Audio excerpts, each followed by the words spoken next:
My name is Alex Stubb and I'm the director of the School of Transnational Governance here at the European University Institute in Florence. And we came up with this little idea, rather classic, to give you some ideas for summer reading.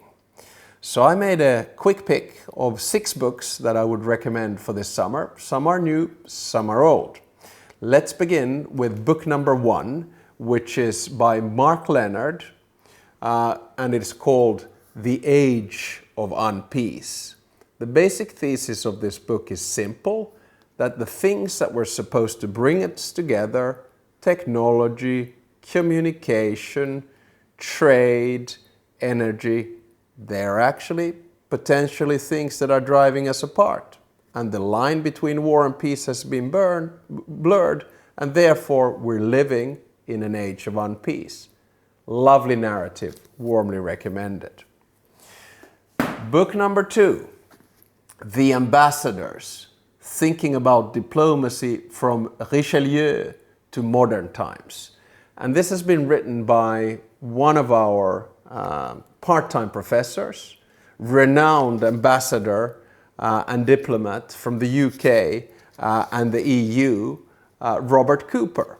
And what I like about this book is that it has snippets from history about how diplomacy actually works. So you have Niccolo Machiavelli, of course, because we're in Florence. But we also have Henry Kissinger, Theory and Practice. We have 2 small countries, Denmark and of course Finland. We have all the Olympians, Bevin, Marshall and Acheson, and so on and so forth. German diplomacy as well. A lovely story which you can read chapter by chapter and jump depending a little bit on which part of the world and who you're interested in. 3. Don't think I'm too nepotistic here, but our very own George Papaconstantinou, who is a professor and runs our executive training, was also the finance minister of Greece from 2009 to 2011. This book is called Game Over, the inside story of the Greek crisis. And listen, I've read a lot of books about the crisis. I was involved in many of the crises, but this is by far the best one. And the way in which it describes here in the dust cover in the back, in this real-life political thriller, George Papaconstantinou tells the inside story of the 6 years during which the Greek drama changed Europe and riveted the world. So it goes beyond his years as a finance minister to life afterwards and his analysis. A very sober account from a very renowned economist. Warmly recommendable if you're looking for a political thriller this summer. 3, this book was published a little while back. It is called Privacy is Power, Why and How You Should Take Back Control of Your Data. And it's been written by Carissa Veliz at Oxford. It's a really riveting and interesting story about how important data is in our life. And just to give you an explanation, when you wake up, or say when I wake up in the morning, the first thing I do is touch the mobile phone, goes to my Oura ring, which has measured my sleep. I move from there to go to do different types of surfing, and data is collected. I go and eat breakfast, food that I probably ordered online. I go and do exercise, that data is unloaded to an app.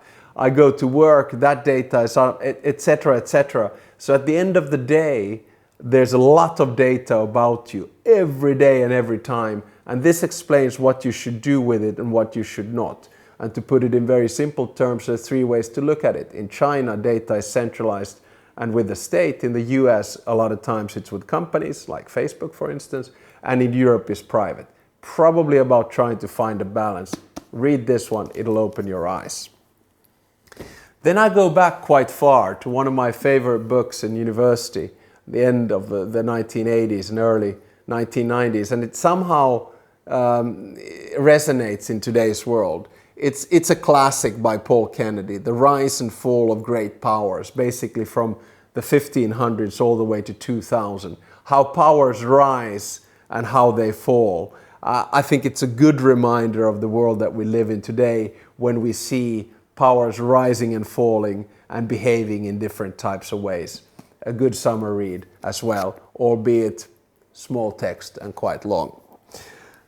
Finally, inspired by the musical Hamilton, which I saw with my daughter in London this spring, I went to read a wonderful biography about one of my, how would I say, ideological fathers that I studied about Furman University in Greenville, South Carolina, Alexander Hamilton. It's a book written by Ron Chernow. And it tells about the life of Alexander Hamilton, who of course is seen as one of the founding fathers of the United States, and of course one of the three key authors of the Federalist Papers, Declaration of Independence, etc., etc. A really wonderful historical account that runs through his life.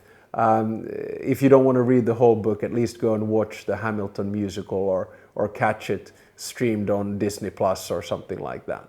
So here are my 6 recommendations for this summer, and with these I hope that you have an intellectual and good reading summer. Thank you very much.